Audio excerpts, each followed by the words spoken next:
Jadi silakan Bapak Ibu cek apabila Bapak Ibu sudah terdaftar di Dapodik dan memiliki NUPTK, kemudian sudah diangkat sebagai guru paling tidak pada akhir tahun 2015.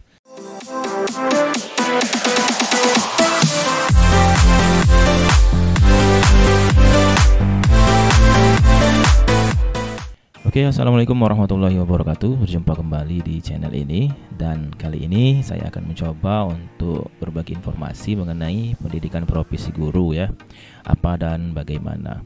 Namun seperti biasanya saya mengingatkan kepada Bapak Ibu guru yang sedang menyaksikan video ini agar kiranya dapat menekan tombol subscribe-nya terlebih dahulu, agar channel ini dapat terus berkembang dan saya akan makin termotivasi untuk membuat video-video selanjutnya. Baik, terima kasih. Pendidikan profesi guru, apa dan bagaimana? Baik. Dalam Undang-Undang Nomor 14 Tahun 2005 tentang guru dan dosen disebutkan bahwa seorang guru wajib memiliki kualifikasi akademik, kompetensi, sertifikasi pendidik, sehat jasmani dan rohani, serta memiliki kemampuan untuk mewujudkan tujuan pendidikan nasional. Oleh karena itu, seorang guru wajib memenuhi beberapa syarat, diantaranya itu tadi, seorang guru wajib memiliki sertifikat sebagai guru profesional.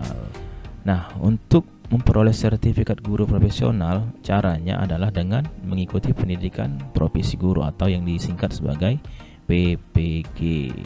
Lalu apa yang dimaksud dengan PPG? PPG adalah program pendidikan lanjutan bagi guru yang sedang menjabat atau lulusan S1 atau D4 yang tertarik berprofesi sebagai guru ya. Dan berikutnya, untuk menjadi seorang guru yang profesional di era pendidikan 4.0, tidak cukup hanya bermodal gelar sarjana pendidikan saja, tapi butuh juga sertifikat profesi guru sebagai bukti bahwa mereka sudah dibekali dengan kompetensi yang cukup sebagai seorang tenaga pendidik. Oleh karena itu, tujuan diadakannya program PPG atau pendidikan profesi guru adalah untuk memfasilitasi para guru dan calon guru untuk meningkatkan kompetensi. Selain itu, program ini juga akan memberikan sertifikat profesi sebagai syarat untuk mendapatkan tunjangan. Jadi secara tidak langsung, program ini juga bertujuan untuk mendorong kesejahteraan bagi guru. Lalu, bagi seorang guru yang berhasil menyelesaikan PPG akan mendapatkan sejumlah manfaat, diantaranya yang pertama itu lebih berpeluang lolos seleksi menjadi ASN. Setidaknya 60% peluang sudah dikantongi. Ya, sebagaimana yang kita ketahui bahwa pada saat kita mengikuti tes P3K atau tes CPNS, sertifikat pendidik itu sangat besar sekali poinnya Bapak Ibu ya. Bisa sampai 500 poin ya.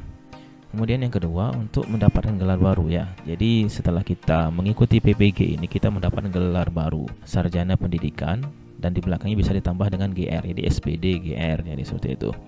Jadi dengan memiliki kualifikasi yang lebih baik, maka akan bisa mendorong karir yang lebih baik juga. Ya, betul sekali. Kemudian yang ketiga, kompetensi atau keterampilan yang diperbarui dapat menunjang pembelajaran yang lebih baik. Dalam melaksanakan PPG ini, kita akan melaksanakan perkuliahan. Perkuliahan itu akan banyak sekali kita mendapatkan ilmu yang selama ini kita belum tahu ya. Selanjutnya nomor 4, kita bisa mengurus sertifikasi guru. Nah, ini berpotensi untuk mendapatkan tunjangan gaji dengan nilai yang cukup besar.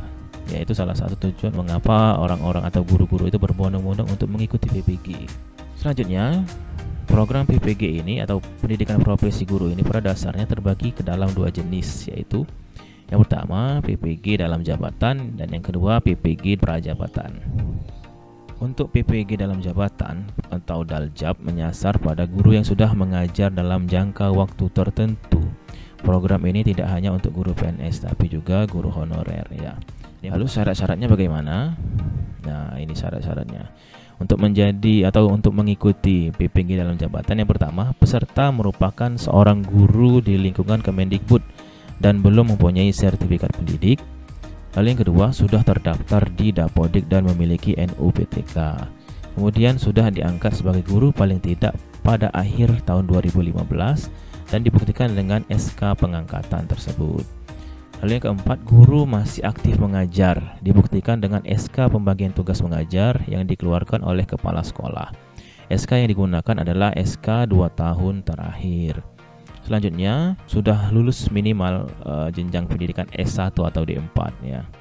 Selanjutnya nomor 6, usia maksimal untuk mengikuti PPG dalam jabatan ini adalah 58 tahun dan yang terakhir syaratnya adalah sehat jasmani, rohani dan bebas nafsa.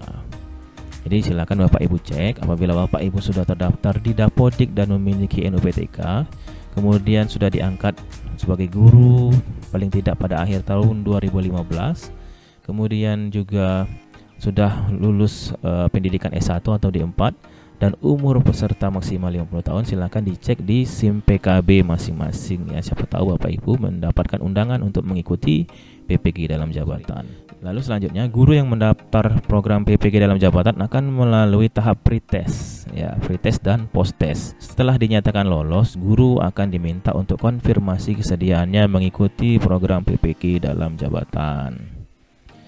Selanjutnya, registrasi online akan dilakukan setelah calon mahasiswa PPG dalam jabatan sudah ditetapkan. Saat program PPG akan dilaksanakan, guru akan mendapat undangan melalui SIM PKB. Ya, ini seperti yang saya bilang tadi, bahwa seluruh undangan itu berasal dari SIM PKB. Jadi silakan Bapak Ibu cek di akun SIM PKB masing-masing.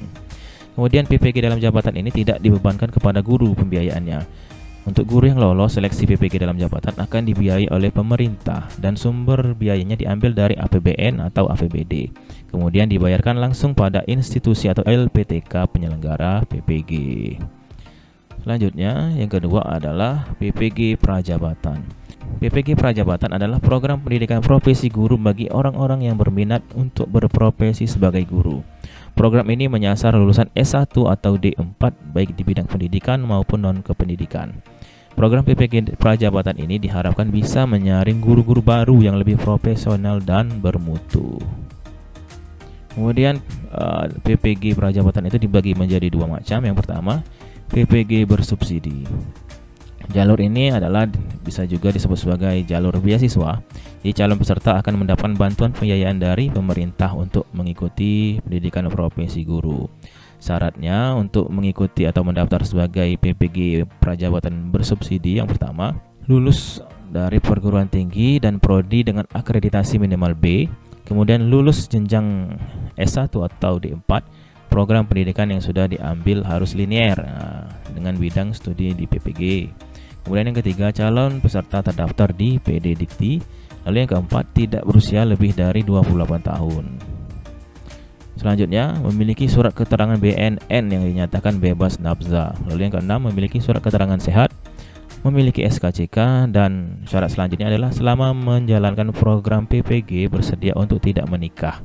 Lalu yang kesembilan, peserta program SM3T secara otomatis akan mendapatkan PPG bersubsidi. Nah, itu program PPG bersubsidi. Tapi saya kurang tahu apakah PPG bersubsidi ini masih ada sekarang atau sudah tidak ada lagi ya Bapak Ibu.